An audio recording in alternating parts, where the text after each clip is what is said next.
경기 북부 깊은 산 속에 위치한 비밀 벙커에 차가운 공기가 폐부 깊숙이 스며들었고 낡은 콘크리트 벽면에는 습기와 곰팡이가 피어올라 기괴한 분위기를 자아내고 있었지만 그 내부는 외부와 완벽히 차단된 채 최첨단 의료 장비들이 웅궁거리는 소리를 내며 돌아가고 있었다. 육군 중장 박형석은 방탄유리 너머로 실험실 내부를 무심한 눈빛으로 내려다보고 있었으며 그의 잘 다려진 군복 위에는 수많은 훈장이 번쩍이며 그의 권위를 대변하고 있었으나 그 뒤에 숨겨진 탐욕스러운 미소는 그가 얼마나 비뚤어진 욕망을 가진 인간인지를 여실히 보여주고 있었다. 그는 자신의 지위와 권력을 이용해 군 내부에서 비밀리에 금지된 약물 실험을 진행하고 있었고 오늘이 바로 그 실험의 중요한 분기점이 되는 날이라 믿어 의심치 않았다. 실험실 중앙에는 차가운 금속 수술대 위에 결박된 5명의 여성 군인들이 공포와 분노가 뒤섞인 눈빛으로 천장을 응시하고 있었으며 그들의 입에는 재갈이 물려 있어 비명조차 지르지 못하는 처참한 상황이었다.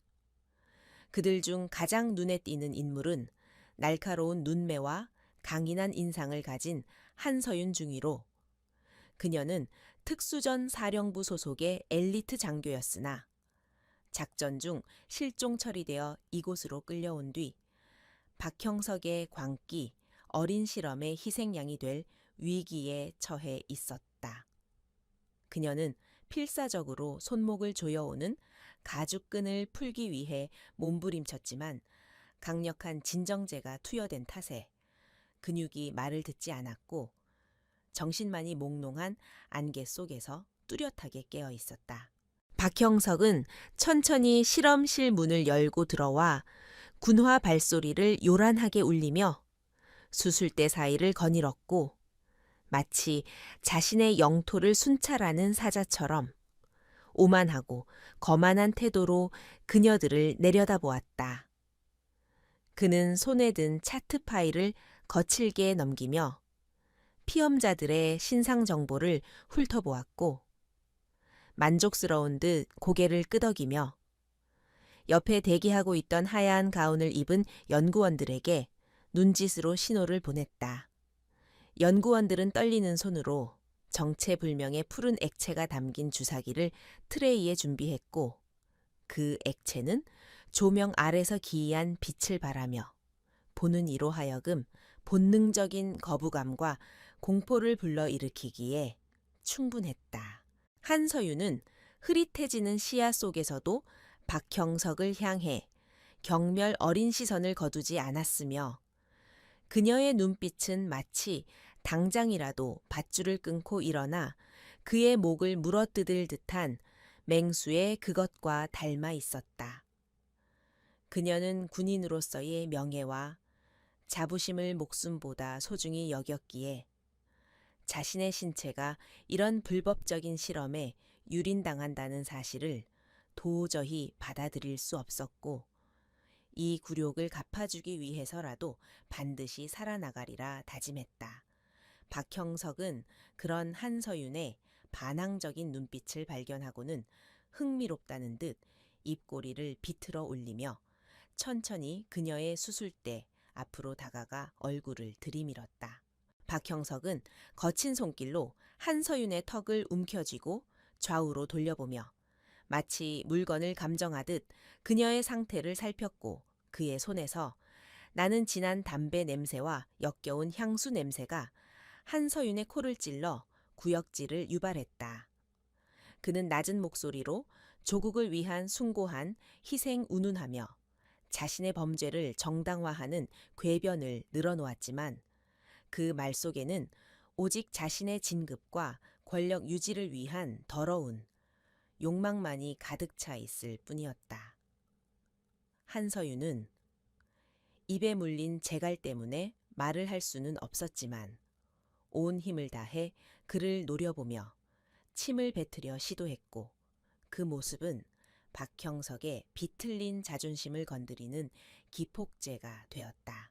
박형석의 표정이 순식간에 일그러지며 그는 쓰고 있던 안경을 거칠게 벗어 던졌고 옆에 있던 연구원의 손에서 주사기를 낚아채듯 빼앗아 들고는 한서윤의 얼굴 위로 위협적으로 치켜들었다.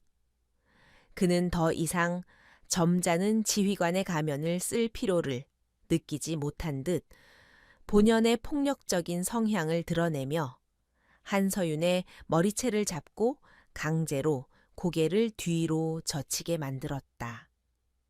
주사바늘 끝에 맺힌 푸른 액체 한 방울이 한서윤의 뺨 위로 떨어져 차갑게 흘러내렸고 그것은 곧 닥쳐올 끔찍한 고통을 예고하는 전조와도 같았다. 박형석은 한서윤의 입을 억지로 벌리며 거친 숨을 몰아쉬었고 그녀가 끝까지 저항하자 참을 수 없는 분노에 휩싸여 쩌렁쩌렁한 목소리로 꺼지라고 소리치며 주사바늘을 그녀의 입안 연한 조직에 무자비하게 꽂아 넣었다. 날카로운 통증이 잇몸과 혀를 뚫고 뇌리까지 전해졌고 한서윤의 몸은 반사적으로 크게 경련했지만 박형석은 아랑곳하지 않고 주사기의 피스톤을 끝까지 밀어 넣었다. 독한 약물이 식도와 혈관을 타고 순식간에 전신으로 퍼져나가며 마치 불타는 듯한 자결감을 일으켰고 그녀의 의식은 고통 속에서 하얗게 전멸하기 시작했다. 한서윤의 입에서 억눌린 비명조차 나오지 못하게 된 것을 확인한 박형석은 곧바로 옆 수술대에 누워있던 다른 동료들에게도 차례로 다가가 똑같은 방식으로 약물을 주입하기 시작했다. 실험실 안은 순식간에 고통에 몸부림치는 여성 군인들의 둔탁한 신음소리와 기계적인 경고음으로 가득 찼고 그것은 마치 지옥의 한 장면을 연상케 하는 참혹한 광경이었다. 박형석은 모든 주사가 끝난 뒤 빈 주사기를 바닥에 내동댕이치며 자신의 손에 묻은 타액을 손수건으로 닦아내었고 그의 얼굴에는 일말의 죄책감도 찾아볼 수 없었다. 약물의 효과는 즉각적이고 치명적이어서 건장했던 군인들의 근육이 비정상적으로 수축하고 이완하기를 반복했으며 피부 밑의 혈관들이 검게 변색되어 끔찍한 형상으로 튀어올랐다.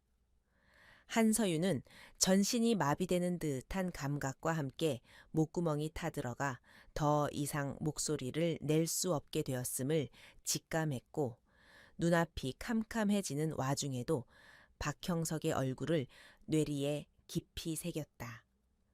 이것은 단순한 실험이 아니라 명백한 살인 행위이자 군인으로서의 존엄을 짓밟는 전쟁 범죄였고 그녀는 이 고통을 뼈에 사무치도록 기억하며 복수의 칼날을 갈았다. 박형석은 연구원들에게 손짓하여 실험의 결과 데이터를 기록하게 한 뒤 쓰러져 가는 군인들을 마치 쓰레기 취급하며 당장 눈앞에서 치우라고 명령했다.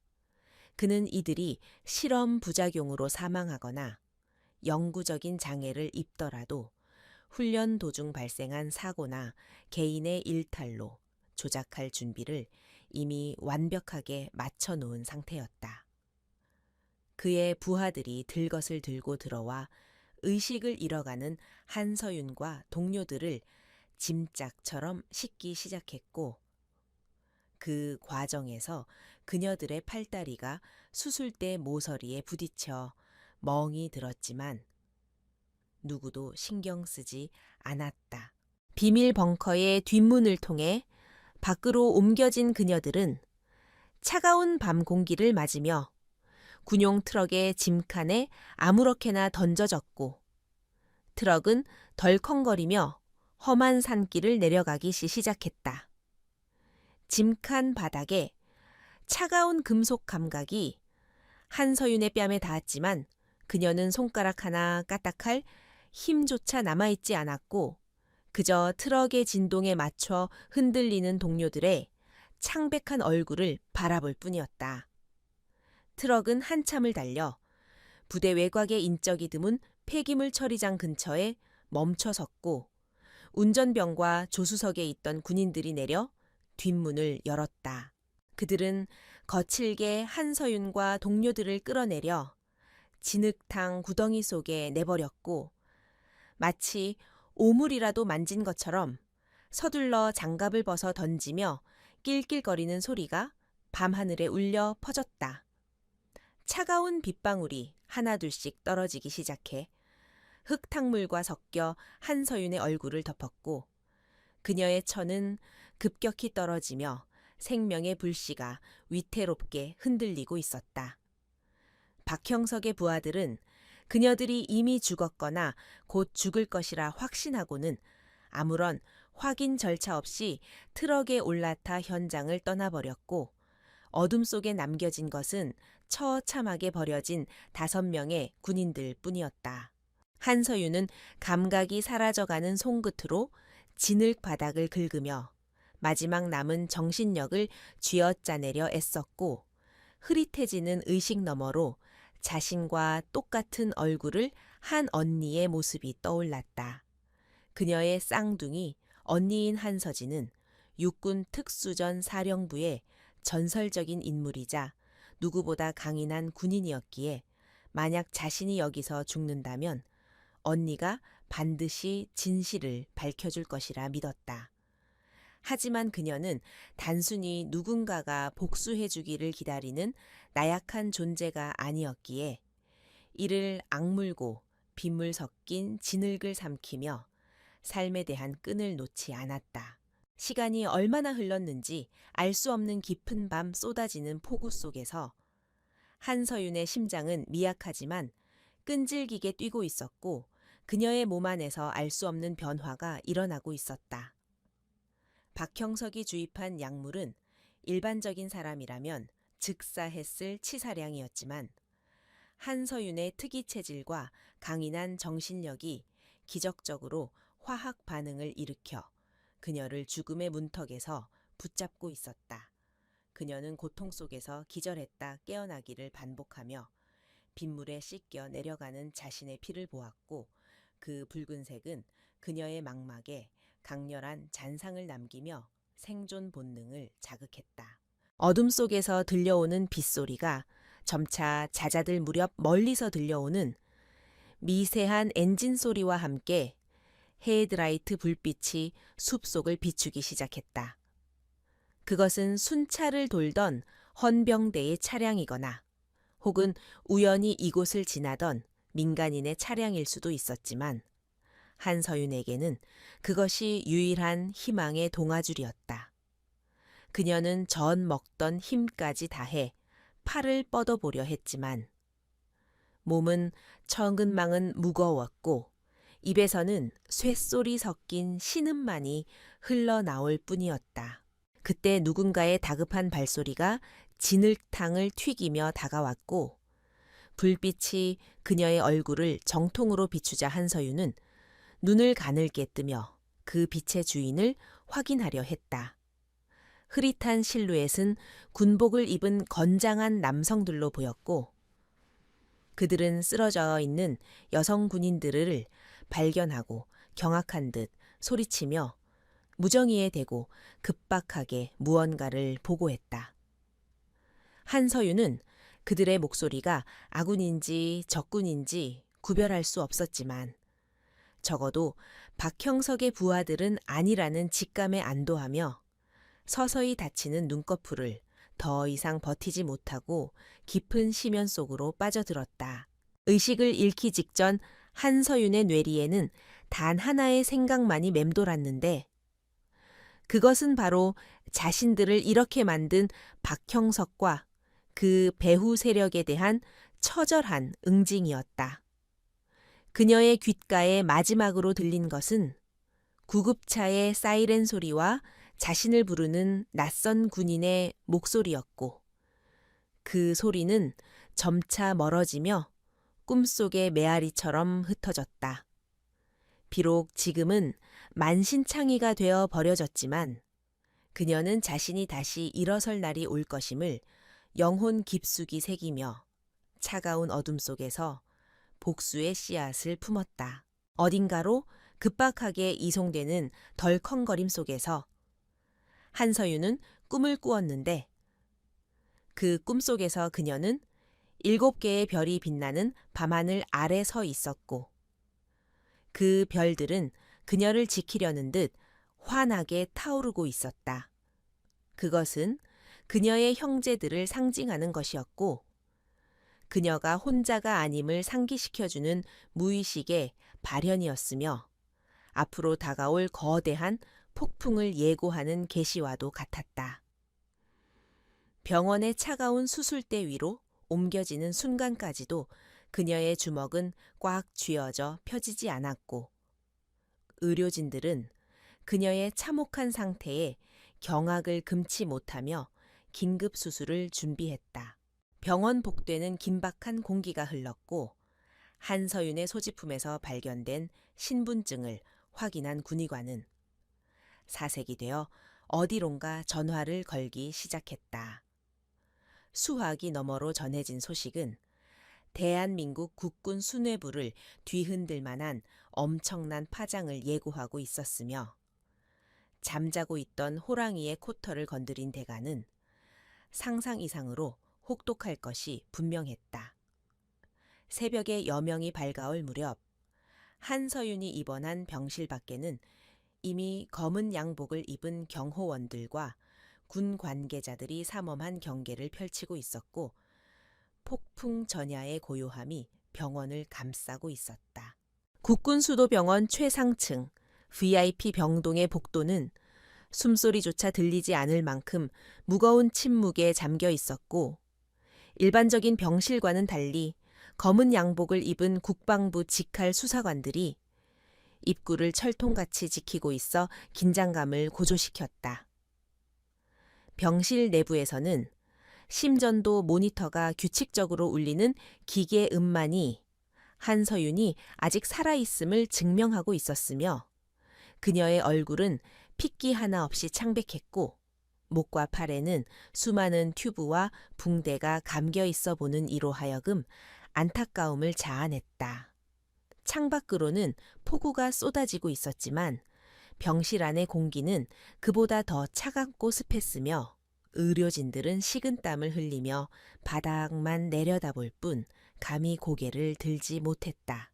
병실 문이 거칠게 열리며 전투복 차림의 여군 장성이 바람을 일으키듯 안으로 들어섰고 그녀의 어깨에 빛나는 별 하나는 그녀가 특수전 사령부의 핵심 지휘관인 준장임을 나타내고 있었다. 한서진은 작전 지역에서 헬기를 타고 급파된 상태였으며 침대에 누워있는 동생의 처참한 몰골을 마주하자마자 그녀의 냉철했던 눈동자가 격렬하게 흔들리기 시작했고 쌍둥이 동생인 서윤이 겪었을 고통이 고스란히 전해져 왔다. 그녀는 떨리는 손을 뻗어 동생의 차가운 뺨을 어루만졌고 그 순간 그녀의 눈빛은 슬픔에서 억누를 수 없는 살기로 순식간에 돌변했다. 뒤이어 병실 문이 다시 열리며 군복을 입은 건장한 남성 4명이 차례로 들어왔고 그들의 등장만으로도 넓은 병실이 꽉 차는 듯한 압도적인 위압감이 조성되어 의료진들을 뒷걸음질 치게 만들었다. 첫째 오빠인 한태성은 육군 군단장을 맡고 있는 중장이었고 둘째 한태진은 국군정보사령부 소속의 소장, 셋째와 넷째 역시 각각 공군과 해병대의 준장으로 복무 중인 그야말로 군 명문가의 실세들이었다.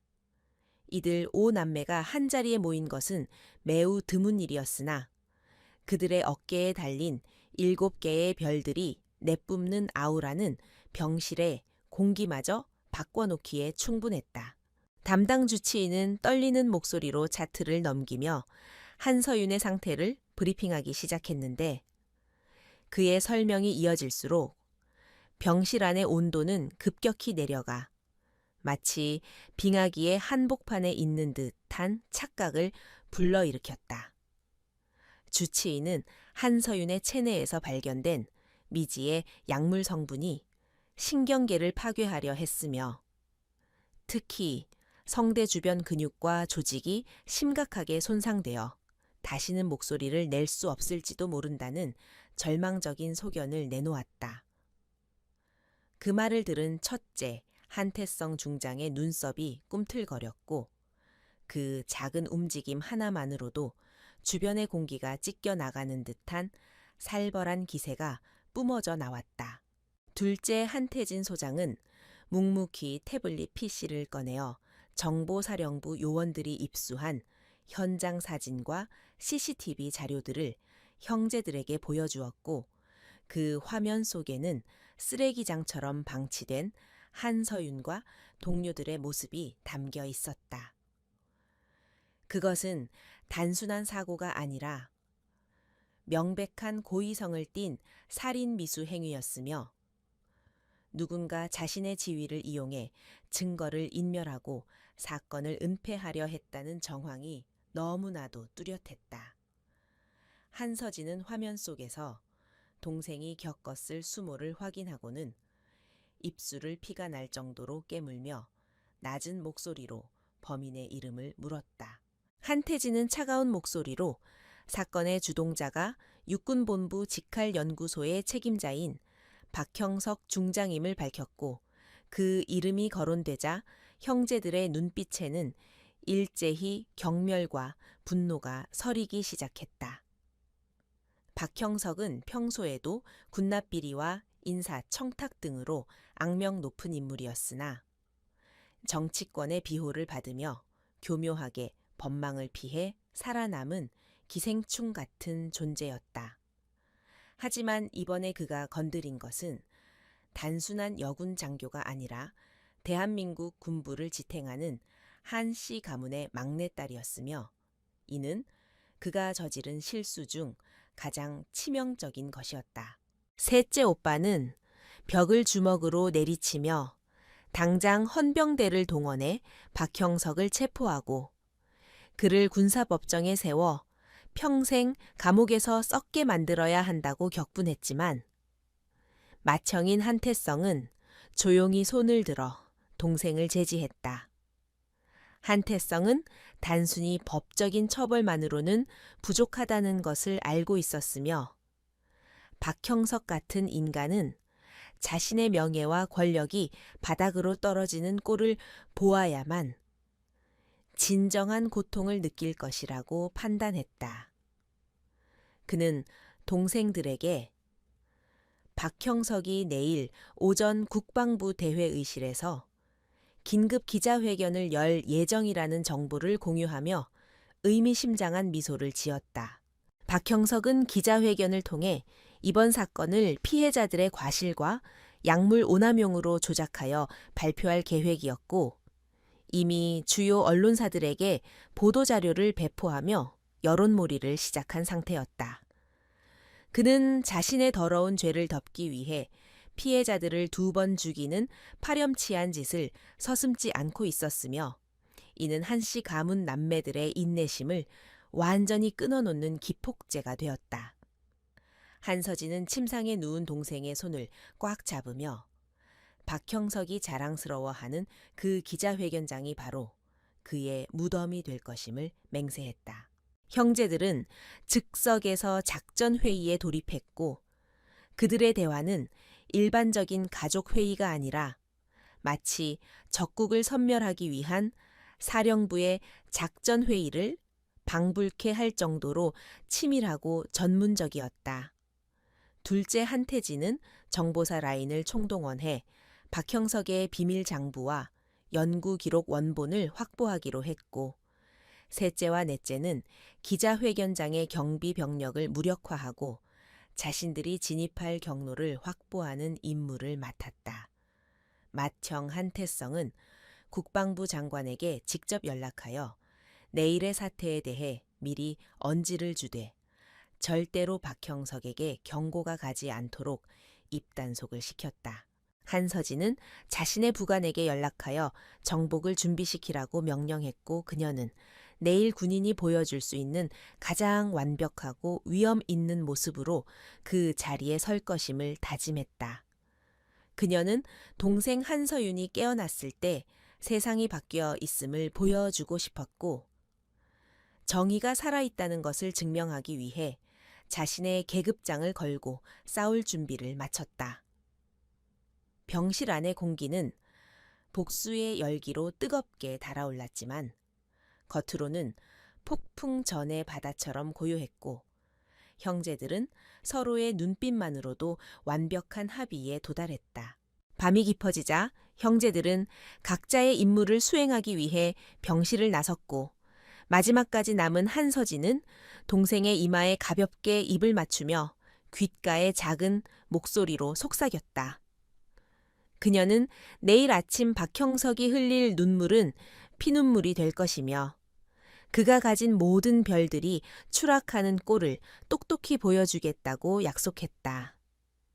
빗줄기는 점점 거세져 창문을 때리고 있었지만 한서진의 마음속에는 이미 내일의 태양이 뜨겁게 타오르고 있었고 그 빛은 적들을 태워버릴 심판의 불꽃이었다. 병원 로비로 내려온 한서진과 오빠들은 대기하고 있던 검은 세단들에 나누어 탔고 차량 행렬은 빗속을 뚫고 어둠 속으로 사라지며 거대한 작전의 시작을 알렸다.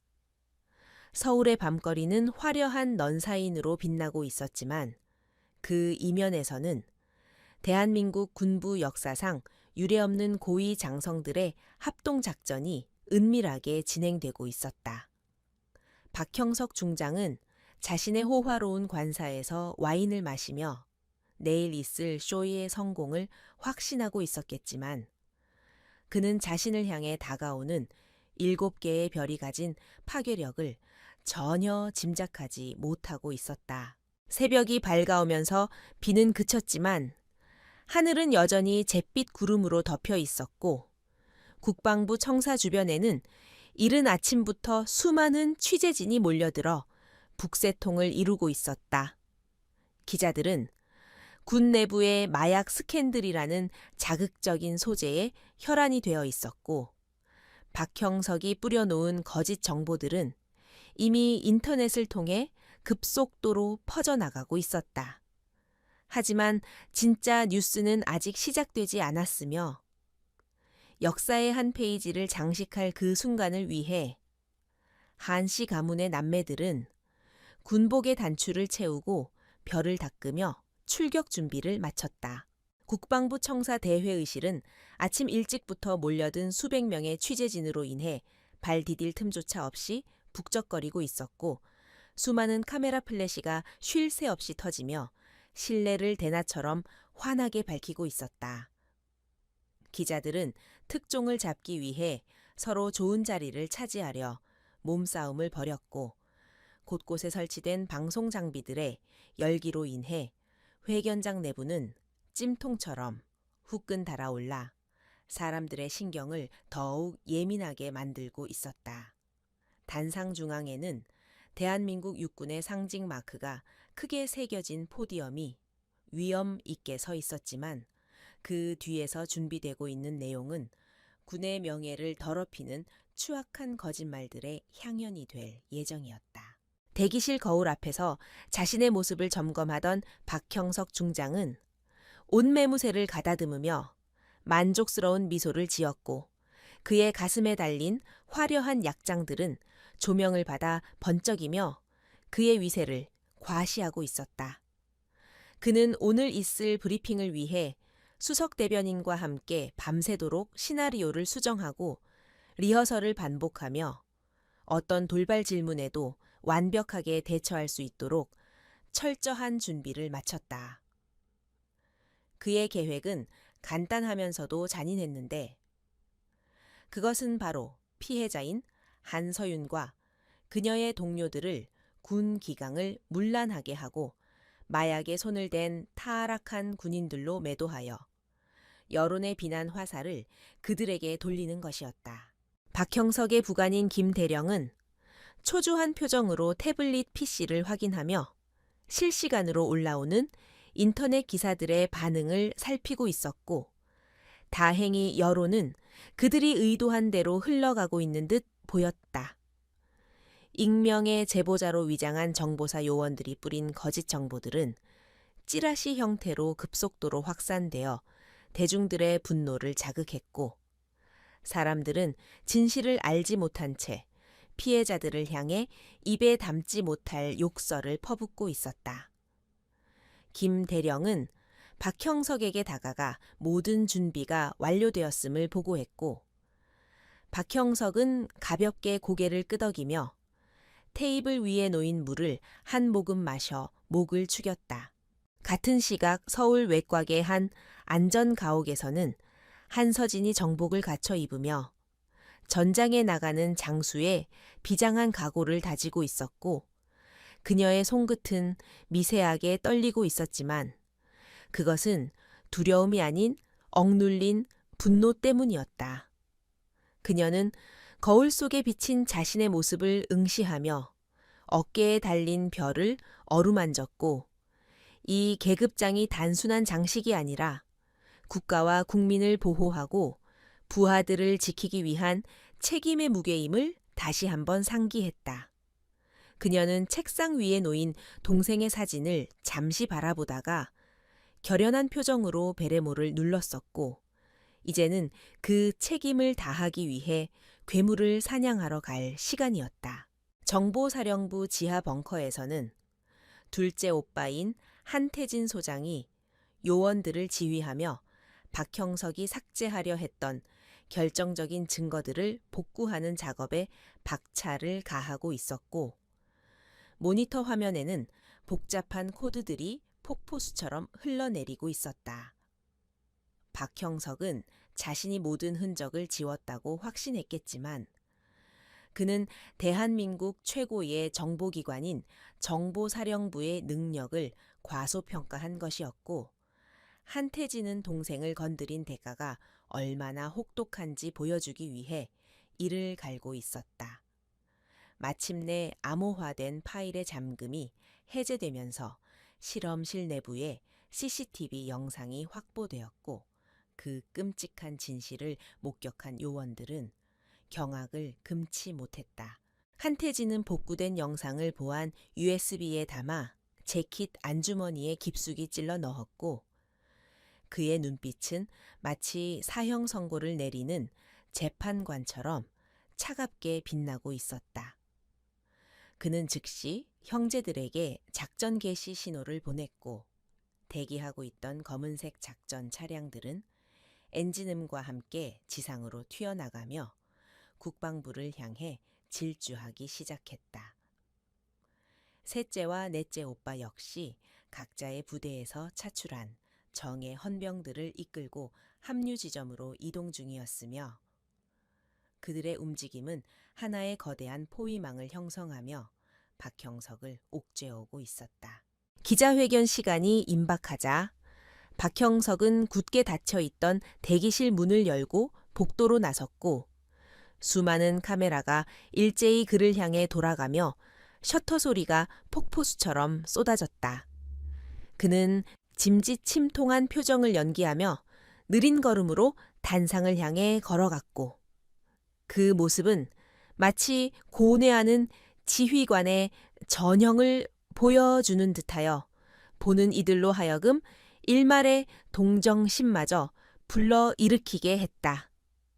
그는 포디엄 앞에 서서 잠시 고개를 숙여 묵념하는 신용을 한 뒤 마이크를 잡았고, 장내의 소음은 순식간에 잦아들며 그의 입에 모든 시선이 집중되었다. 박형석은 준비해둔 원고를 읽어 내려가기 시작했는데, 그의 목소리는 적당히 낮고 엄숙하여 설득력을 더해 주었고, 그는 먼저 국민들에게 심려를 끼쳐드려 죄송하다는 사과로 말문을 열었다. 그는 이번 사건이 일부 일탈한 여군 장교들의 비위 행위에서 비롯되었다고 주장하며, 군은 이러한 행위를 절대 용납하지 않을 것이라는 단호한 의지를 표명했다. 기자들은 그의 말을 받아 적느라 바빴고 방송사들은 이 장면을 생중계하며 시청률을 올리는 데만 급급했지. 아무도 그의 말 속에 숨겨진 모순을 지적하지 않았다. 그는 한서윤의 이름을 직접 거론하지는 않았지만 누구나 그녀임을 알 수 있도록 교묘하게 상황을 묘사하며 그녀가 평소에도 명령 불복종과 품위 유지 위반으로 여러 차례 경고를 받았다고 거짓말을 했다. 그는 심지어 그녀가 외부 세력과 결탁하여 군사 기밀을 유출하려 했다는 의혹까지 제기하며 사건의 본질을 완전히 왜곡시켜 버렸고 이를 통해 자신의 불법 실험을 국가 안보를 위한 불가피한 조치로 둔갑시키려 했다. TV를 통해 이 모습을 지켜보고 있던 한서윤의 부모님은 분노와 억울함에 가슴을 치며 오열했고 병실에 누워있는 한서윤의 눈가에도 눈물이 고였다. 한편 국방부 정문 위병소 앞에는 검은색 세단 5대가 일렬로 도착하여 길을 막아섰고 위병들이 당황하여 달려 나왔지만 차 문이 열리고 쏟아져 나오는 별들의 행진에 그만 얼어붙고 말았다. 한태성 중장을 필두로 한 5남매가 차례로 내리자 위병소장은 너무 놀라 경례 구호조차 잊어버린 채 입만 벙긋거렸고 그들의 압도적인 기세는 마치 적진을 점령하러 온 정복자들과 같았다. 한태성은 위병들에게 비키라는 말조차 하지 않고 그저 눈빛만으로 그들을 제압하며 당당하게 정문을 통과해 본관 건물을 향해 걸어갔다. 청사 로비에 들어선 그들의 군화 소리는 대리석 바닥을 울리며 웅장하게 퍼져나갔고 근무 중이던 장병들과 공무원들은 복도 양옆으로 물러서서 경외심 어린 눈빛으로 그들을 바라보았다. 육군, 해군, 공군 해병대가 한자리에 모여 그것도 장성급들이 대거 이동하는 모습은 실로 보기 드문 장관이었기에 사람들은 무슨 일이 벌어지고 있음을 직감하고 수군거기 시작했다. 한서진은 가장 앞줄에 서서 흔들림 없는 자세로 걸었고 그녀의 뒤를 따르는 오빠들은 든든한 방패이자 가장 강력한 창이 되어 그녀를 호위하고 있었다. 박형석의 기자회견은 절정으로 치닫고 있었고 그는 이제 감정에 호소하며 눈시울까지 붉히는 열연을 펼치고 있었는데 그는 자신이 마치 부하를 잘못 가르친 죄인인 양자책하는 모습을 보였다.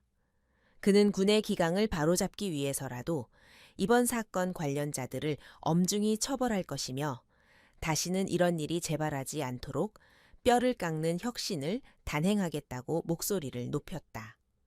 기자들은 그의 연기에 속아 넘어가 연신 고개를 끄덕이며 긍정적인 기사를 쏟아내고 있었고 박형석은 속으로 쾌재를 부르며 자신의 승리를 확신했다. 하지만 회견장 밖 복도에서는 심상치 않은 기류가 흐르고 있었고 박형석의 경호를 맡은 헌병들이 한씨 남매의 접근을 막으려 했으나 계급의 차이 앞에 무력하게 길을 터줄 수밖에 없었다. 한태진 소장은 복도를 가로막는 경호실장에게 나직하게 비키라고 명령했고 정보사 특유의 살기 어린 눈빛에 압도당한 경호실장은 저항할 의지조차 상실한 채 뒷걸음질 쳤다. 거대한 문 하나를 사이에 두고 안쪽에서는 거짓의 향연이 바깥쪽에서는 진실의 심판이 기다리고 있는 일촉즉발의 상황이었다. 박형석은 마지막 멘트를 정리하며 질문을 받겠다고 말하려던 찰나 회견장 입구 쪽에서 웅성거리는 소리가 들려오자 미간을 찌푸리며 불쾌한 기색을 드러냈다. 그는 부관에게 눈짓을 보내 상황을 확인하게 했지만 이미 통제 불능의 상태가 되어버린 문 밖의 상황은 그의 예상을 완전히 벗어나 있었다. 굳게 닫혀 있던 회견장의 거대한 양쪽 문이 쾅 하는 굉음과 함께 활짝 열려 젖혀졌고 그 소리에 놀란 기자들이 일제히 뒤를 돌아보았다. 열린 문 사이로 역광을 받으며 서 있는 5명의 실루엣은 마치 신화 속의 영웅들이 강림한 듯한 비현실적인 아우라를 뿜어내고 있었고 그들의 어깨와 모자에서 빛나는 7거의 별은 눈이 부실 정도로 찬란했다. 장내의 소음은 순식간에 사라지고 정적만이 감돌았으며 카메라 렌즈들은 본능적으로 박형석이 아닌 새로운 등장인물들을 향해 초점을 맞추기 시작했다. 한서진은 또각거리는 구두 소리를 내며 천천히 그러나 위협적으로 회견장 안으로 걸어 들어왔고 그녀의 시선은 단상 위에 서 있는 박형석에게 고정되어 있었다. 박형석은 자신의 눈을 의심하며 안경을 고쳐 썼고 그가 한서진의 얼굴을 확인하는 순간 그의 얼굴은 백지장처럼 하얗게 질려버리고 말았다. 그는 분명히 실험체들을 폐기 처분했다고 보고받았는데 그중 한 명이 멀쩡하게 살아서 그것도 장군의 제복을 입고 자신 앞에 나타났다는 사실을 도저히 받아들일 수 없었다. 하지만 그는 곧 그녀가 한서윤이 아닌 쌍둥이 언니 한서진 준장임을 깨닫고 상황이 꼬여도 단단히 꼬였음을 직감하며 식은땀을 흘리기 시작했다. 한서진의 뒤를 이어 들어오는 4명의 장성들을 본 기자들은 그제야 사태의 심각성을 깨닫고 미친 듯이 셔터를 눌러대며 이 역사적인 장면을 담기 위해 앞다투어 달려들었다. 육군 중장 정보사, 소장 공군 준장, 해병대 준장, 그리고 특전사 준장이 한자리에 모인 모습은 그 자체만으로도 뉴스거리였지만 그들이 풍기는 적대적인 분위기는 이것이 단순한 방문이 아님을 말해주고 있었다. 한태성은 묵직한 목소리로 기자들에게 길을 비켜줄 것을 요구했고 홍해 바다가 갈라지듯 인파가 양쪽으로 갈라지며 단상으로 향하는 길이 열렸다. 단상 위에 홀로 남겨진 박형석은 다가오는 5명의 압박감에 숨조차 제대로 쉴 수 없었고 다리가 후들거려 포디엄을 붙잡지 않고서는 서 있기 힘들 지경이었다. 그는 허둥지둥 마이크를 끄려 했지만 손이 미끄러져 쿵 하는 소음만 냈을 뿐이었고 그 소리는 그의 불안한 심리 상태를 그대로 대변해주고 있었다. 한서진은 단상, 바로 아래까지 걸어와 멈춰 섰고 그녀의 서슬 퍼런 눈빛은 박형석을 꿰뚫으며 마치 영혼까지 발가벗기는 듯 했다. 기자들은 숨을 죽인 채 이 긴장감 넘치는 대치 상황을 지켜보았고 생중계 카메라는 이 모든 과정을 전 국민에게 실시간으로 송출하고 있었다. 박형석은 떨리는 목소리로 여기가 어디라고 함부로 난입하느냐며 호통을 쳐보려 했지만 목소리가 갈라져 위험이라곤 찾아볼 수 없었다. 한서진은 차가운 미소를 지으며 천천히 단상 계단을 하나씩 밟고 올라가기 시작했고 그녀의 발걸음 하나하나가 박형석의 심장을 짓누르는 카운트다운과도 같았다. 한서진이 마침내 박형석의 코앞까지 다가가자 두 사람 사이에는 팽팽한 긴장감이 흘렀고 박형석은 그녀에게서 풍겨나오는 살기에 압도되어 뒷걸음질 쳤다. 그녀는 박형석이 쥐고 있던 마이크를 거칠게 빼앗아 들었고 회견장에 모인 모든 사람을 향해 그리고 카메라 너머의 국민들을 향해 당당하게 고개를 들었다. 이제 거짓의 막을 걷어내고 추악한 진실을 세상에 폭로할 시간이 왔음을 알리는 선전포고였다. 한서진이 마이크를 잡는 순간 회견장을 가득 메웠던 웅성거림은 마치 누군가 음소거 버튼을 누른 듯 일순간에 사라졌고 숨막히는 정적만이 감돌았다.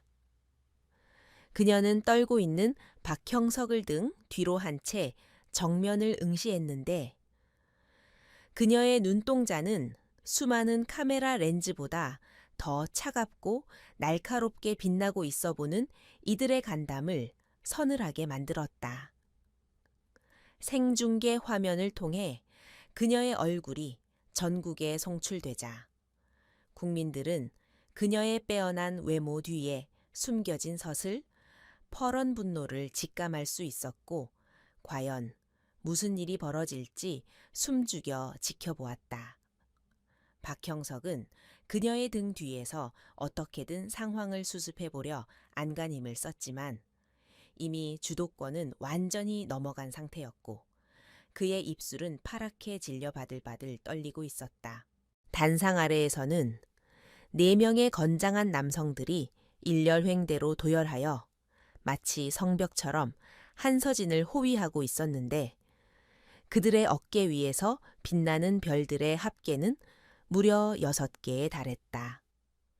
육군 중장인 마청 한태성을 필두로 정보사령부 소장인 둘째, 그리고 공군과 해병대의 준장인 셋째와 넷째까지 합세한 이 라인업은 대한민국 국군 역사상 전무후무한 광경이었다. 단상 위에 있는 한서진 준장의 별 하나까지 더해져 총 7개의 별이 한자리에 모인 이 모습은 단순한 가족의 모임을 넘어선 거대한 무력의 시위였고 그들이 뿜어내는 위압감은 회견장의 공기를 무거럽게 짓눌렀다. 기자들은 뷰파인더를 통해 이 믿기 힘든 광경을 확인하고는 경악을 금치 못했으며 그들의 손은 본능적으로 셔터를 누르느라 쉴 새 없이 움직이고 있었다.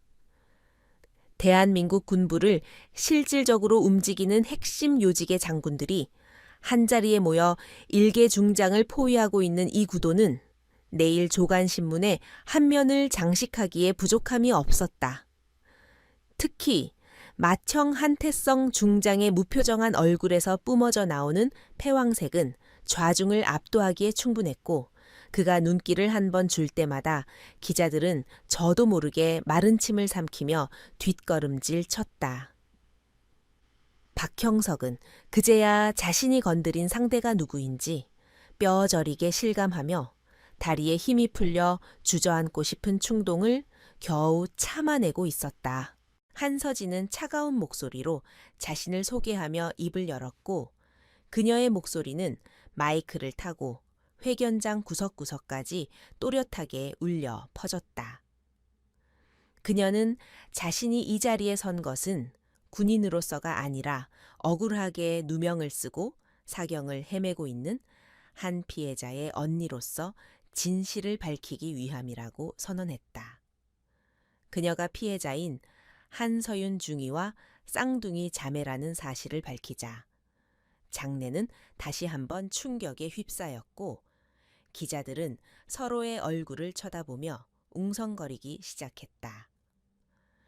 박형석이 파렴치한 범죄자 취급하며 매도했던 그 여군 장교가 바로 이 거대한 장군 가문의 막내딸이라는 사실은 대반전 그 자체였다. 박형석은 식은땀을 비 오듯 흘리며 비틀거렸고 어떻게든 변명할 거리를 찾으려 필사적으로 머리를 굴렸지만 공포로 마비된 그의 뇌는 제대로 작동하지 않았다. 그는 자신이 조작한 증거들이 완벽하다고 믿었으나 눈앞에 서 있는 정보사 소장 한태진의 존재는 그 믿음을 산산조각 내버리기에 충분했다. 한태진은 품 안에서 USB 하나를 꺼내 들어 보이며 비릿한 미소를 지었는데 그것은 박형석이 지워버린 줄 알았던 CCTV, 원본 영상이 담겨 있다는 무언의 경고였다. 박형석의 눈동자가 흔들리며 절망으로 물들었고 그는 마치 도간에 든 쥐처럼 빠져나갈 구멍이 없음을 깨달았다. 한서진은 박형석이 배포한 보도 자료를 집어들어 그 내용을 하나하나 반박하기 시작했는데 그녀의 논리는 정연하고 빈틈이 없어 박형석을 구석으로 몰아넣었다. 그녀는 동생이 명령 불복종을 한 것이 아니라 부당한 명령에 저항한 것이며 마약을 투약한 것이 아니라 강제로 불법 약물 실험의 대상이 되었음을 폭로했다. 그녀의 말 한마디 한마디는 박형석의 심장을 찌르는 비수와 같았고 거짓으로 쌓아 올린 그의 모래성은 파도 앞에 속수무책으로 무너져 내리고 있었다. 기자들은 이 엄청난 특종을 놓치지 않기 위해 노트북 자판을 두드리는 손놀림을 가속화했고 실시간 댓글창은 박형석에 대한 비난으로 폭주하고 있었다. 그때 단상 아래 서 있던 맏형 한태성이 천천히 계단을 걸어 올라왔고 그의 육중한 군화 소리는 마치 사형 집행관의 발걸음처럼 박형석에게 공포를 심어주었다. 그가 단상 위에 올라서자 박형석보다 머리 하나는 더 큰 거구에서 뿜어져 나오는 위압감이 박형석을 완전히 압도해버렸다. 한태성은 박형석의 어깨에 손을 올리며 나직하지만 묵직한 목소리로 내 동생의 입에 재갈을 물리고 약을 먹인 손이 이 손인가라고 물었다. 그것은 단순한 질문이 아니라 당장이라도 그 손을 부러뜨려 버리겠다는 억눌린 사리가 담긴 경고였기에 박형석은 비명을 지를 뻔했다. 박형석은 공포에 질려 아무 말도 하지 못한 채 고개를 저으며 뒷걸음질 쳤지만 뒤에는 이미 셋째와 넷째 동생이 퇴로를 차단하고 서 있었다. 그들은 팔짱을 낀 채 박형석을 노려보고 있었는데 그 눈빛에는 군인의 명예를 더럽히고 자신의 가족을 건드린 자에 대한 혐오감이 가득 차 있었다. 박형석은 사방이 별들로 둘러싸인 채 고립무원의 처지가 되었고 그가 믿었던 권력과 인맥은 이들 앞에서는 아무런 효력이 없었다. 회견장은 이제 박형석의 거짓말을 듣는 자리가 아니라 그가 공개 처형당하는 심판대가 되어버렸다. 기자들 중 한 명이 용기를 내어 박형석에게 한서진 준장의 주장이 사실이냐고 큰 소리로 질문을 던졌고 이 질문을 신호탄으로 여기저기서 질문 세례가 쏟아졌다. 당신이 정말 부하들에게 강제로 약물을 투여했느냐? 실험의 목적이 무엇이었냐? 배후가 있느냐는 등 날카로운 질문들이 박형석을 난타했다. 박형석은 현 기증을 느끼며 포디엄을 붙잡고 비틀거렸고 카메라 플래시가 터질 때마다 자신의 추악한 민낯이 세상에 드러나는 것 같아 고통스러워했다. 그는 이제 장군의 위엄은 온데간데 없고 그저 겁에 질린 비굴한 중년 남자에 불과했다. 한서진은 박형석의 귓가에 다가가 그가 동생에게 했던 말을 그대로 돌려주었는데 닥치라는 말 대신 이제부터 당신이 겪게 될 일은 지옥보다 더할 것이라고 속삭였다. 그녀의 목소리는 지독히도 차가웠지만 그 안에 담긴 뜨거운 자매애와 복수심은 박형석의 뼈를 시리게 만들었다. 박형석은 다리의 힘이 완전히 풀려 바닥으로 주저앉았고 그 모습은 카메라에 고스란히 담겨 전 국민에게 생중계되었다. 별 7개가 지켜보는 가운데 땅에 떨어진 별 하나는 처참하게 짓밟히고 있었고 그것은 권선징각의 서막을 알리는 상징적인 장면이었다. 한태진 소장은 단상 옆에 설치된 대형 스크린을 가리키며 준비된 영상을 재생하라고 신호를 보냈고 곧이어 스크린에는 박형석이 감추고 싶었던 진실이 적나라하게 펼쳐지기 시작했다. 영상 속에는 실험실의 참혹한 광경과 고통에 몸부림치는 여성 군인들의 모습, 그리고 악마처럼 웃고 있는 박형석의 얼굴이 선명하게 담겨 있었다. 회견장은 충격과 공포의 도가니로 변했고, 기자들은 경악하며 탄성을 내질렀다. 이제 박형석에게 남은 것은 파멸뿐이었고, 그를 기다리는 것은 차가운 감옥과 평생 씻을 수 없는 불명예였다. 한서진은 주저앉은 박형석을 내려다보며 경멸 어린 시선을 보냈고, 그녀의 등 뒤에 선 오빠들은 든든한 버팀목이 되어 그녀를 지지하고 있었다. 7개의 별이 만들어낸 이 완벽한 포위망 안에서 박형석이 빠져나갈 길은 전무했으며, 그는 자신의 오만과 탐욕이 불러온 재앙을 온몸으로 받아내야 했다. 한서진은 마이크를 다시 잡고 떨리는 목소리를 가다듬으며 국민들을 향해 이제부터 이 사건의 모든 진실을 낱낱이 밝히고 관련자들을 엄벌에 처하겠다고 약속했다. 그녀의 선언과 함께 회견장은 뜨거운 취재 열기로 달아올랐고 정의의 심판이 시작되었음을 알렸다. 대형 스크린에서 재생된 영상은 회견장의 공기를 순식간에 얼어붙게 만들었고, 그 속에 담긴 장면은 인간이 상상할 수 있는 잔혹함의 한계를 넘어서고 있었다. 영상 속의 박형석은 광기에 찬 눈으로 여성 군인들의 입을 강제로 벌리고 정체불명의 약물을 주입하고 있었으며, 그의 입에서 튀어나오는 욕설과 폭언은 고스란히 고성능 스피커를 통해 장내에 울려 퍼졌다. 특히 그가 한서윤 중위의 뺨을 때리며 꺼지라고 고함치는 장면이 클로즈업 되자 지켜보던 기자들 사이에서는 탄식과 함께 억눌린 비명이 터져 나왔고, 일부는 차마 눈을 뜨고 보지 못한 채 고개를 돌렸다. 박형석은 스크린 속의 자신과 마주하자 마치 감전된 사람처럼 온몸을 떨기 시작했고, 그의 얼굴은 공포와 수치심으로 일그러져 더 이상 인간의 형상을 하고 있지 않았다. 그는 쉰 목소리로 당장 저 영상을 끄라고 소리를 질렀지만, 방송실을 장악한 정보사 요원들은 그의 명령을 철저히 무시한 채 오히려 볼륨을 더 높여 그의 추악함을 강조했다. 영상 속에서 고통에 몸부림치는 피해자들의 신음소리가 회견장을 가득 채우자 박형석이 그동안 쌓아 올린 명예와 권위는 똥물 속에 처박힌 쓰레기보다 못한 신세가 되어버렸다. 단상 옆에 서 있던 둘째 오빠 한태진 소장은 마이크를 잡고 냉정한 목소리로 이 영상이 어떠한 조작도 가해지지 않은 원본임을 설명하며 디지털 포렌식 분석 결과를 스크린 한쪽에 띄웠다.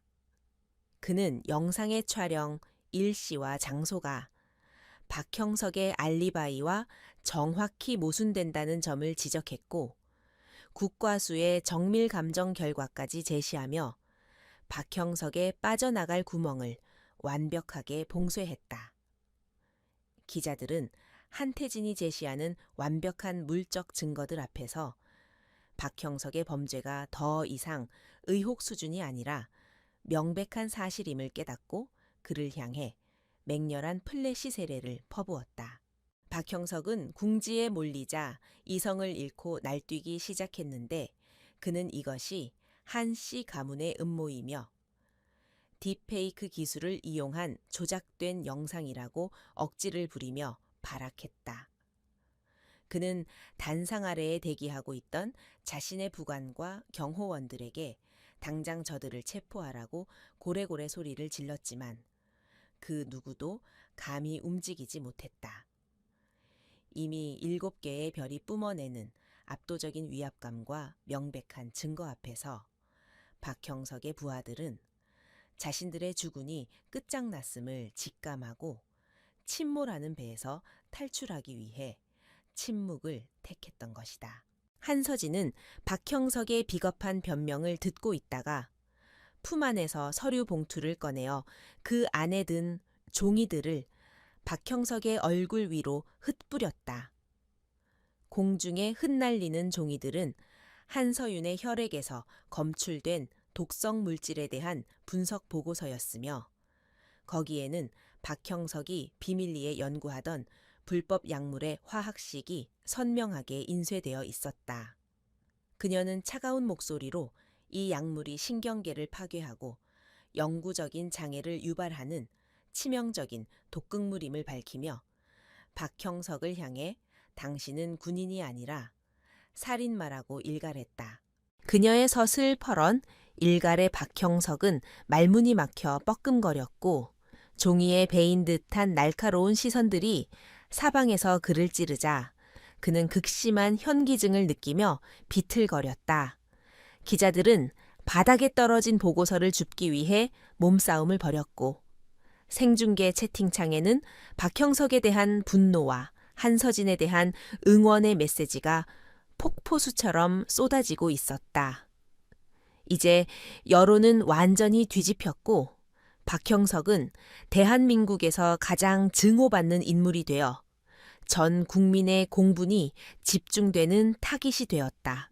그때 맏형 한태성 중장이 무겁게 입을 열며 단상 아래에 대기하고 있던 헌병대장에게 눈짓을 보냈고 그 신호는 사형 선고와도 같은 절대적인 명령이었다. 그는 더 이상 이 추태를 지켜볼 수 없다는 듯 단호한 어조로 현행범 박형석을 긴급 체포하고 현장을 보존하라고 지시했다. 육군 중장의 명령이 떨어지자마자 대기하고 있던 무장 헌병들이 우르르 단상 위로 뛰어 올라왔고 그들의 손에는 은색 수갑이 들려 있어 박형석의 최후를 예고했다.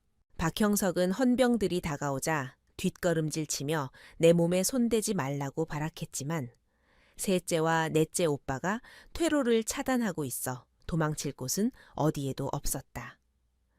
그는 마지막 발악으로 한서진에게 달려들려 했지만 옆에 서 있던 해병대 준장인 넷째 오빠가 순식간에 그의 팔을 낚아채어 제압해버렸다. 우지끈하는 소리와 함께 박형석의 발이 뒤로 꺾였고 그는 비명을 지르며 바닥에 무릎을 꿇려졌는데 그 모습은 마치 죄인이 심판대 앞에서 처형을 기다리는 꼴과 흡사했다. 헌병들은 신속하게 박형석의 손목에 수갑을 채웠고 차가운 금소금이 찰칵하고 울리는 순간 박형석의 영광스러웠던 군 생활은 불명예스러운 파국을 맞이했다. 그는 바닥에 엎드린 채 고개를 들어 한서진을 노려보았지만 그의 눈빛에는 더 이상 오만함은 없고 오직 패배자의 도끼만이 남아있을 뿐이었다.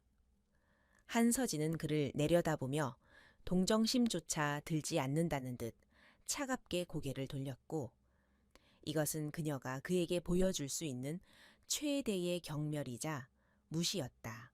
박형석이 헌병들에게 질질 끌려 회견장을 나가는 동안 기자들은 그 모습을 놓치지 않기 위해 뒤를 쫓으며 질문을 퍼부었고 플래시 세례는 멈추지 않았다.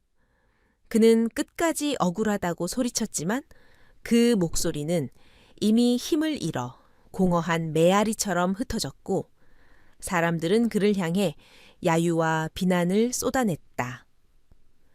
화려했던 별들은 땅에 떨어져 짓밟혔고 그가 입고 있던 제복은 이제 죄수복이나 다름없는 치욕의 상징이 되어버렸다.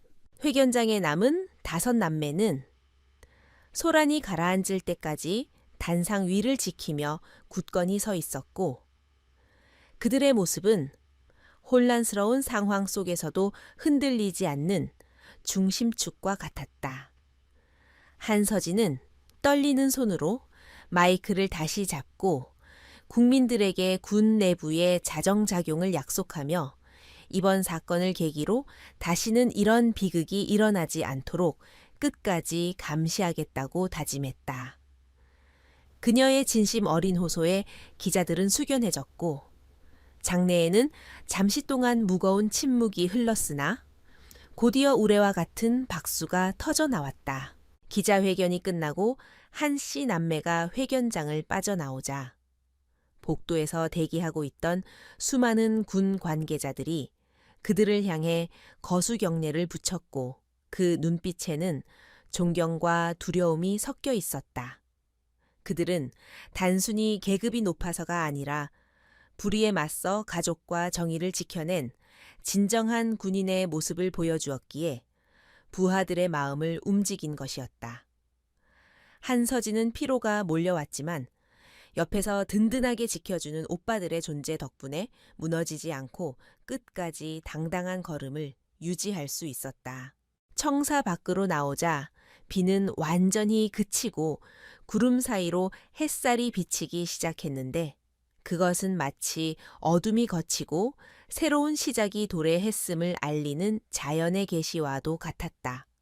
국방부 앞마당에는 박형석의 측근들이 줄줄이 연행되어 호송차에 태워지고 있었고 그 광경을 지켜보는 시민들은 환호성을 지르며 한 씨 남매를 연호했다.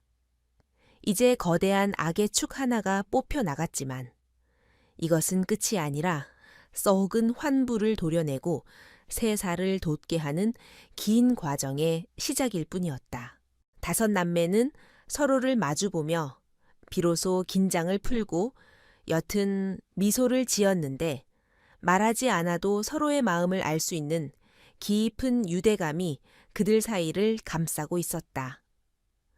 맏형 한태성은 동생들의 어깨를 두드리며 수고했다고 격려했고 그 투박한 손길에서 느껴지는 따뜻함은 그동안의 고생을 씻어주기에 충분했다. 그들은 이제 다시 병원으로 돌아가 깨어날 동생에게 이 기쁜 소식을 전해주기로 약속하며 대기하고 있던 차량에 몸을 실었다. 차량 안에서 한서진은 창밖을 바라보며 깊은 생각에 잠겼는데 그녀의 머릿속은 앞으로 진행될 수사와 재판 과정에 대한 계획으로 복잡했다. 박형석은 잡혔지만 그의 뒤를 봐주던 정계의 거물들과 군 내부의 조력자들은 아직 건재했기에 싸움은 이제부터가 진짜 시작이었다. 그녀는 주먹을 꽉 쥐며 절대로 멈추지 않겠다고 다짐했고 그녀의 눈빛은 다시금 전장의 장수처럼 날카롭게 빛나기 시작했다. 한편 호송차에 실려가던 박형석은 창살 너머로 멀어지는 국방부 건물을 바라보며 허망함에 고개를 떨구었고 자신의 모든 것이 부정당하는 현실을 받아들여야만 했다.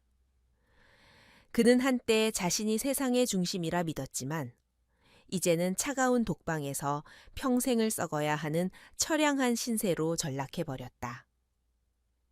그의 뇌리에는 한서진과 4명의 오빠들이 보여주었던 압도적인 7개의 별들이 잔상처럼 남아 그를 괴롭혔고 그것은 그가 죽는 날까지 지울 수 없는 공포의 기억이 될 것이었다.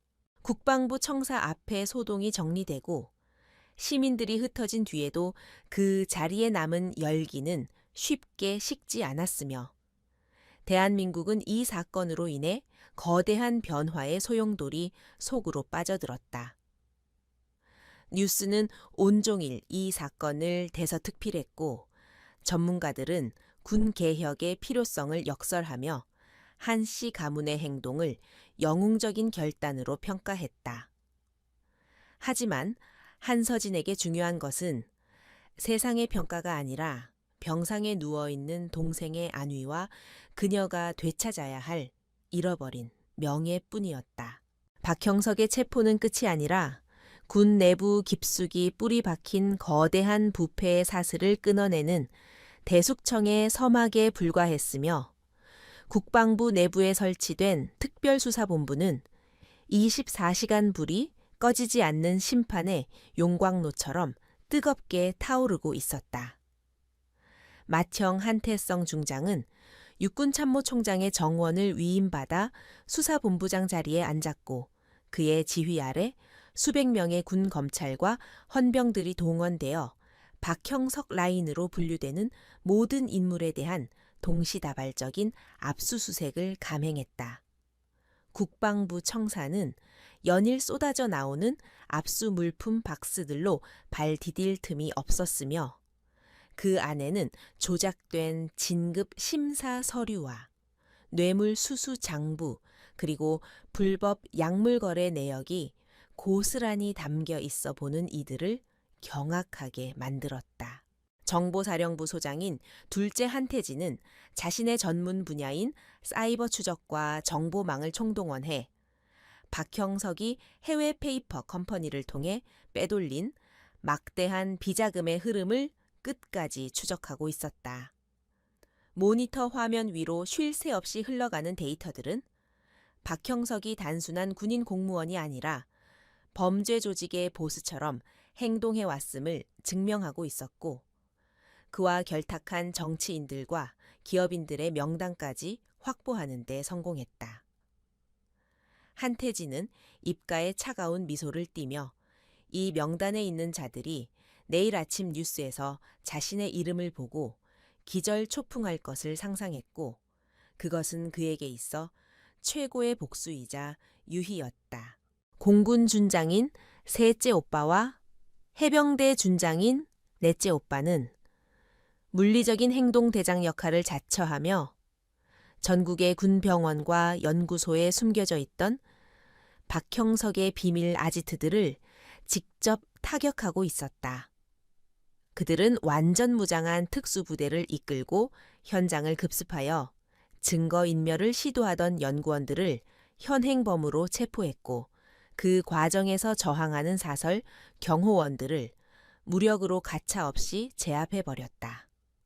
현장에서 발견된 참혹한 실험 도구들과 정체불명의 약물들은 즉시 국과수로 이송되어 분석에 들어갔고 이 모든 과정은 철저하게 기록되어 훗날 박형석을 법정 최고형으로 이끌 결정적인 증거가 되었다.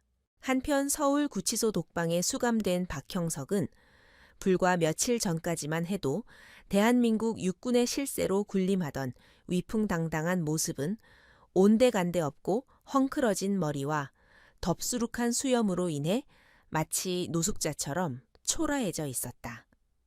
그는 좁고 차가운 시멘트 바닥에 웅크리고 앉아 벽을 응시하며 자신의 변호사가 접견 오기만을 기다리고 있었지만 면회실 문은 굳게 닫힌 채 열릴 기미를 보이지 않았다.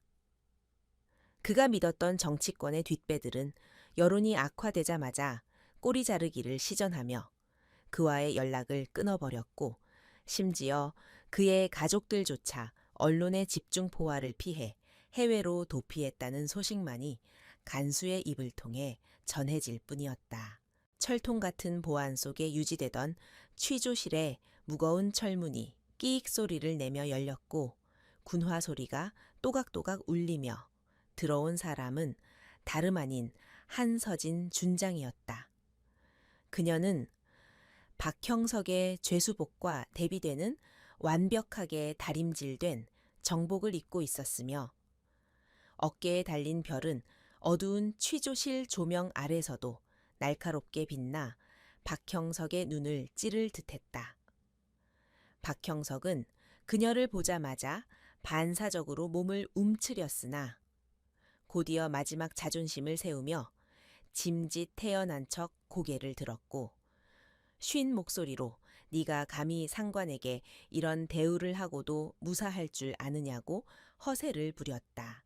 한서진은 아무런 대꾸 없이 의자를 빼내어 박형석의 맞은편에 앉았고 품에서 두툼한 서류 뭉치를 꺼내어 철제 테이블 위에 광소리가 나도록 던져 놓았다. 그녀는 차가운 눈빛으로 박형석을 꿰뚫어 보며 당신의 계급은 이미 박탈당했고 지금 당신은 군인이 아니라 군형법을 위반한 중범죄자이자 민간인 신분일 뿐이라고 냉정하게 팩트를 꽂아 넣었다. 그녀의 말대로 박형석은 체포 직후 열린 징계위원회에서 파면 조치되었으며 군적에서 제명됨과 동시에 그가 평생을 바쳐 쌓아 올린 모든 명예와 연금 혜택까지 박탈당한 상태였다. 박형석은 서류 뭉치를 떨리는 손으로 넘겨보았는데 그 안에는 그가 평생을 바쳐 은폐해온 모든 범죄 사실들이 날짜와 시간별로 정리되어 있었고 심지어 그가 부하들에게 내렸던 불법적인 명령의 녹취록까지 포함되어 있었다. 그는 자신의 완벽했던 계획이 어떻게 이렇게까지 철저하게 붕괴될 수 있는지 이해할 수 없어 멍하니 입을 벌렸고 등줄기에서는 식은땀이 비 오듯 흘러내렸다. 한서진은 그런 그를 비웃으며 정보사령부의 능력을 과소평가한 당신의 오만이 스스로 무덤을 판 것이라고 조용히 속삭였다. 한서진은 테이블 위로 상체를 숙이며 박형석과의 거리를 좁혔고 그녀의 눈동자는 깊은 증오와 함께 동생을 지키지 못했다는 죄책감에서 비롯된 슬픔이 어려 있었다. 그녀는 박형석에게 당신이 실험실에서 내 동생 입에 약물을 쳐넣으며 했던 말들을 똑똑히 기억하고 있으며 이제는 당신이 그 대가를 치를 차례라고 나직하게 으르렁거렸다. 박형석은 그녀의 기세에 눌려 숨조차 제대로 쉬지 못했고 마치 보이지 않는 손이 자신의 목을 조르는 듯한 압박감을 느끼며 의자 뒤로 몸을 뺐다. 박형석은 궁지에 몰리자 비굴한 태도로 돌변하여 자신은 그저 위에서 시키는 대로 했을 뿐이라며 존재하지도 않는 상부의 지시를 핑계로 책임을 회피하려 들었다. 그는 만약 자신을 풀어주고 해외로 나갈 수 있게 해준다면 군 내부에 더 큰 비밀을 알려주겠다며 거래를 제안했지만 한서진에게는 씨알도 먹히지 않는 헛소리에 불과했다. 한서진은 싸늘한 미소를 지으며 당신이 말하는 그 윗선들도 지금쯤이면 내 오빠들에게 덜미가 잡혀 줄줄이 소환되고 있을 테니 헛된 희망은 버리라고 일침을 가했다. 그녀는 마지막으로 가방에서 작은 USB 하나를 꺼내어 박형석의 눈앞에 흔들어 보였는데 그것은 박형석이 연구소 서버에 숨겨두었던 해독제에 관한 데이터 파일이었다. 박형석은 그제야 자신의 생명줄이나 다름없던 최후의 보루가 무너졌음을 깨닫고 절망적인 표정으로 고개를 떨구었다. 한서진은 이 데이터 덕분에 내 동생과 다른 피해자들이 회복할 수 있는 길이 열렸으니 당신의 그 더러운 실험이 역설적으로 당신을 죽이는 칼날이 되었다고 말하며 승리의 쐐기를 박았다. 박형석은 모든 것이 끝났음을 직감하고 책상에 머리를 처박으며 짐승 같은 울음소리를 토해냈고 그의 울음에는 반성이 아닌 억울함과 분노만이 가득 차 있었다. 그는 자신이 대한민국 군 발전에 기여한 공로를 인정해달라고 횡설수설했지만 취조실 안에는 그의 헛소리를 들어줄 사람이 아무도 없었다. 한서진은 자리에서 일어나 옷매무새를 가다듬으며 당신에게 어울리는 곳은 감옥의 차가운 바닥뿐이니 그곳에서 평생 죄책감이라도 느끼며 썩어가라고 마지막 작별 인사를 건넸다. 한서진이 취조실을 나서자마자 밖에서 대기하고 있던 군 검찰관들이 들이닥쳐 박형석을 다시 독방으로 끌고 갔고 그의 처절한 비명 소리가 복도 끝까지 울려 퍼졌다. 한서진은 긴 복도를 걸어 나오며 깊은 한숨을 내쉬었는데 그것은 그동안 가슴속에 맺혀 있던 응거리가 풀리는 소리이자 긴 싸움을 끝낸 전사의 안도의 숨결이었다. 그녀가 구치소 정문을 나서자 밖에는 이미 해가 지고 어둠이 내려 앉아 있었지만 그녀의 마음속에는 그 어느 때보다 밝은 희망의 빛이 떠오르고 있었다. 같은 시각 국방부 브리핑룸에서는 한태성 중장이 중간 수사 결과를 발표하고 있었고 전 국민은 TV 앞에 모여 앉아 거대한 악의 세력이 무너지는 과정을 지켜보며 환호했다. 수사본부는 박형석을 포함한 관련자 전원을 구속 기소할 방침이며 그들이 부정 축제한 모든 재산을 몰수하여 국고로 환수하고 피해자들의 치료비와 보상금으로 사용하겠다고 밝혔다. 이 소식을 들은 시민들은 정의가 아직 살아있음을 확인하고 안도했으며 군에 대한 신뢰가 조금씩 회복되는 계기가 되었다. 병원에서는 희소식이 기다리고 있었는데 한서진이 가져온 해독제 데이터 덕분에 의료진들이 맞춤형 치료제를 개발하는데 성공했다는 연락이 온 것이었다. 한태진 소장은 이 기쁜 소식을 가장 먼저 형제들에게 알렸고 흩어져 있던 5남매는 다시 병원으로 집결하기 위해 각자의 위치에서 서둘러 이동했다. 이제 복수는 끝났고 그들에게 남은 가장 중요한 임무는 상처 입은 막내를 보듬어 안고 다시 예전에 행복했던 가족으로 돌아가는 것이었다. 한서진이 병원에 도착했을 때 병실 앞은 이미 도착한 오빠들로 북적이고 있었고 그들의 얼굴에는 며칠간의 긴장이 풀려 한결 편안한 미소가 감돌고 있었다.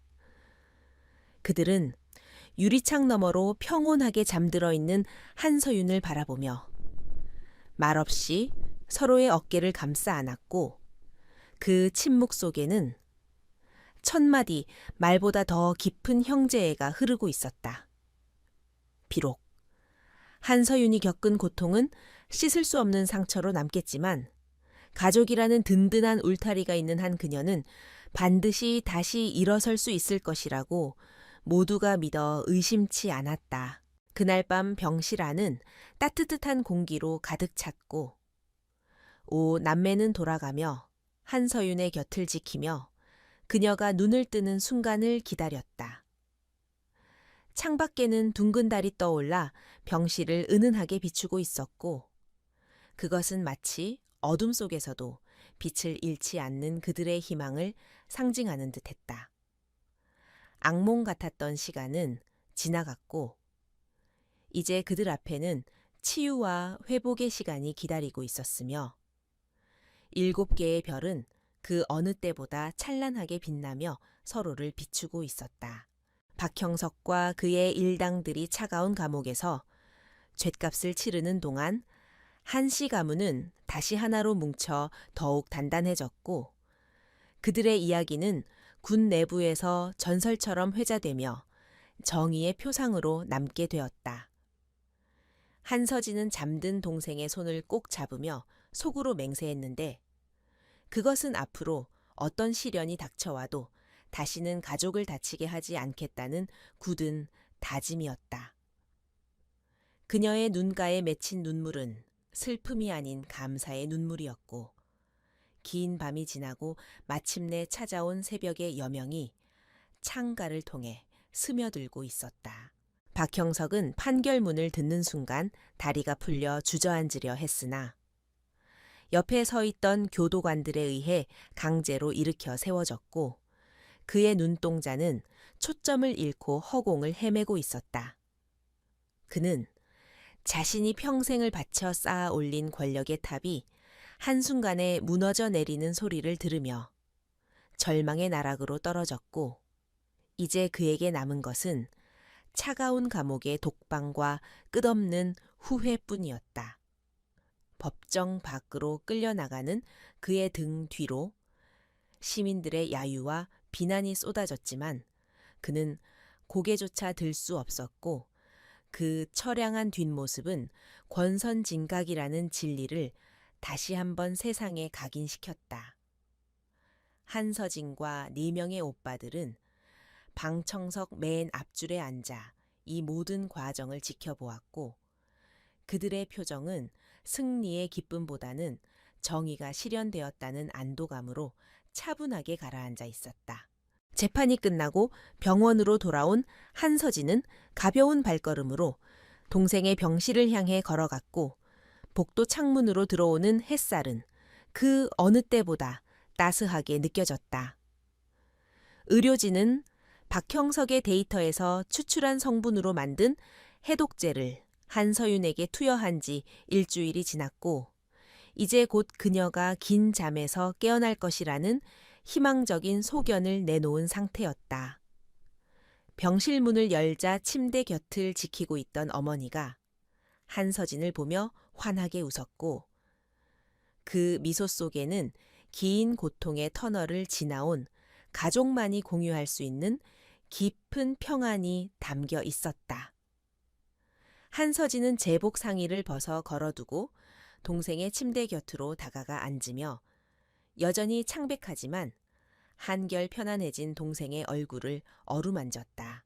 그때 기적처럼 한서윤의 손가락이 미세하게 움직이기 시작했고 이를 발견한 한서진은 숨을 멈추고 동생의 얼굴을 뚫어지게 바라보며 간절히 기도했다. 한서윤의 눈꺼풀이 파르르 떨리더니 천천히 들어 올려졌고 몽롱한 시선이 초점을 맞추려 애쓰는 모습이 한서진의 눈동자에 가득 찼다. 오랜 시간 어둠 속에 갇혀있던 한서윤이 처음으로 마주한 세상은 자신을 걱정스럽게 내려다보는 언니의 눈물, 젖은 얼굴이었고 그녀는 본능적으로 안도감을 느끼며 희미한 미소를 지어 보였다. 병실 안은 순식간에 환호와 눈물 바다로 변했고 소식을 듣고 달려온 오빠들은 서로의 등을 두드리며 아이처럼 기뻐했다. 한서윤은 아직 성대가 완전히 회복되지 않아 목소리를 낼 수는 없었지만 눈빛만으로도 가족들에게 감사의 마음을 전하기에 충분했고 그녀의 살아있는 눈동자는 그 어떤 말보다 강한 생명력을 보여주었다. 맏형 한태성은 동생의 손을 잡고 굵은 눈물을 뚝뚝 흘리며 미안하다는 말을 반복했고 그 투박한 손길에서 전해지는 진심은 한서윤의 얼어붙었던 마음을 녹여주었다. 한서윤은 힘겹게 손을 들어 오빠의 눈물을 닦아주려 애썼고 그 작은 몸짓 하나가 병실 안에 있던 모든 사람의 가슴을 먹먹하게 만들었다. 이것은 단순한 회복이 아니라 죽음의 문턱까지 갔다 돌아온 자만이 보여줄 수 있는 인간 승리의 드라마였다. 계절이 바뀌어 차가운 겨울바람이 물러가고 따뜻한 봄 기운이 대지를 감싸기 시작할 무렵 한서윤은 본격적인 재활 훈련에 돌입했다. 그녀는 약물 후유증으로 인해 근육이 많이 약해져 있었고 신경계 손상으로 인해 걷는 것조차 쉽지 않았지만 군인 특유의 불굴의 의지로 고통스러운 재활 과정을 견뎌내고 있었다. 병원 정원의 벚꽃이 만개한 산책로에서 한서윤은 평행봉을 잡고 한 걸음씩 발을 떼었고 땀방울이 이마를 타고 흘러내려도 그녀는 결코 포기하지 않았다. 한서진은 멀리서 그 모습을 지켜보며 동생이 다시 일어설 것이라는 믿음을 굳건히 했고 때로는 다가가 묵묵히 어깨를 빌려주며 든든한 버팀목이 되어주었다. 박형석 사건의 다른 피해자들 또한 국가로부터 정당한 보상과 치료를 받으며 각자의 자리에서 일상을 회복하고 있었고 그들은 한서윤에게 감사의 편지를 보내오기도 했다. 한서윤은 그 편지들을 읽으며 자신이 겪은 고통이 헛되지 않았음을 확인했고, 앞으로 자신이 살아가야 할 이유를 다시 한번 되새겼다. 그녀는 더 이상 피해자가 아니라 거대한 악과 맞서 싸워 이겨낸 생존자이자 승리자였으며, 그녀의 경험은 앞으로 군 내부의 부조리를 감시하는 중요한 자산이 될 것이었다. 언론은 그녀를 영웅으로 묘사하며 인터뷰 요청을 쇄도했지만 한서윤은 모든 관심을 정중히 거절하고 오직 재활과 가족과의 시간에만 집중했다. 어느 화창한 주말, 오 남매는 오랜만에 모두 모여 병원 근처의 공원으로 소풍을 나갔고 잔디밭에 돗자리를 펴고 앉아 평화로운 오후를 즐겼다. 제복을 벗고 사복을 입은 오빠들은 영락없는 동네 형이나 삼촌 같은 모습으로 변해 농담을 주고받으며 껄껄거렸고, 한서윤은 그 모습을 보며 소리 없는 웃음을 터뜨렸다. 둘째 오빠 한태진은 직접 싸온 김밥을 동생의 입에 넣어주며 막내의 볼이 다시 통통해질 때까지 사육하겠다고 너스레를 떨었고, 셋째와 넷째는 서로 투닥거리며 분위기를 띄웠다. 그들 주위로 따스한 바람이 불어오고 웃음꽃이 피어나는 이 순간은 그들이 그토록 지키고 싶었던 소중한 일상의 모습이었다. 한서진은 나무 그늘에 기대어 앉아 행복해하는 가족들을 바라보며 문득 지난 몇 달간의 치열했던 전투를 회상했고, 그것은 마치 전생의 기억처럼 아득하게 느껴졌다. 그녀는 힘이 정의를 지키는 수단이 될 때 비로소 그 가치를 바란다는 사실을 깨달았으며, 자신들의 어깨에 달린 별들이 단순한 계급장이 아니라 누군가를 지키기 위한 방패임을 다시 한번 확신했다. 그녀의 시선이 하늘 높이 날아가는 연을 쫓았고, 자유롭게 비상하는 그 연처럼 동생의 앞날도 이제는 거침없이 날아오르기를 소망했다. 박형석은 감옥이라는 작은 상자 안에 갇혔지만 그들은 이제 더 넓은 세상으로 나아갈 준비를 마쳤다. 재활 치료가 막바지에 이를 즈음 한서윤은 기적적으로 목소리를 되찾았는데, 처음에는 거칠고 쉬인 소리였지만 점차 예전의 맑고 힘있는 목소리로 돌아오고 있었다. 그녀가 처음으로 입을 열어 언니라고 불렀을 때 한서진은 그 자리에서 굳어버렸고, 곧이어 터져나오는 오열을 참지 못해 동생을 끌어안고 한참을 울었다. 그 목소리는 세상 그 어떤 음악보다 아름다운 선율이었고, 가족들에게는 신이 내린 최고의 축복이나 다름없었다. 한서윤은 자신의 목소리로 가족들에게 사랑한다고 말했고, 그 한마디는 그동안의 모든 아픔을 씻어내고 새로운 시작을 알리는 신호탄이 되었다. 1년 후 한서윤은 건강을 완전히 회복하여 군에 복귀하지 않고 명예롭게 전역하는 길을 택했으며, 대신 군 인권센터의 상담사로 새로운 인생을 시작했다. 그녀는 자신의 경험을 바탕으로 고통받는 장병들을 돕고 군 내부의 부조리를 개선하는 일에 앞장섰으며, 그녀의 사무실은 언제나 도움을 요청하는 사람들의 발길이 끊이지 않았다. 저녁식 날, 오 남매는 다시 한번 정복을 갖춰 입고 한자리에 모였는데, 이번에는 비장함이 아닌 축하와 축복의 의미로 가득 찬 자리였다. 한서윤은 민간인의 신분이 되었지만 그녀의 가슴 속에는 여전히 군인의 명예와 긍지가 살아 숨쉬고 있었다. 행사가 끝난 뒤 그들은 국립현충원을 찾아 순국 선열들에게 참배하며 자신들의 안녕과 국가의 평화를 기원했고, 푸른 하늘 아래 나란히 선 그들의 모습은 한 폭의 그림처럼 웅장했다. 한태성 중장을 비롯한 4명의 오빠들과 한서진 준장, 그리고 이제는 사회의 빛과 소금이 된 한서윤까지, 그들은 각자의 위치에서 대한민국을 지키는 든든한 기둥이었다. 바람이 불어와 태극기가 힘차게 펄럭였고 그 아래선 6남매의 눈빛은 흔들림 없이 정면을 응시하고 있었다. 그들은 서로 다른 길을 걷게 되었지만 마음만은 언제나 하나로 연결되어 있었고 그 유대는 어떤 시련이 닥쳐와도 결코 끊어지지 않을 강인한 밧줄과 같았다. 저녁이 되자 그들은 한서윤의 제안으로 남산타워에 올라 서울의 야경을 내려다보았고 도시의 불빛들은 마치 땅 위에 내려앉은 별들처럼 찬란하게 빛나고 있었다. 한서윤은 난간에 기대어 서서 깊은 숨을 들이마시며 자유의 공기를 만끽했고 그녀의 옆에 선 언니와 오빠들은 그녀를 애워싸며 차가운 밤바람을 막아주었다.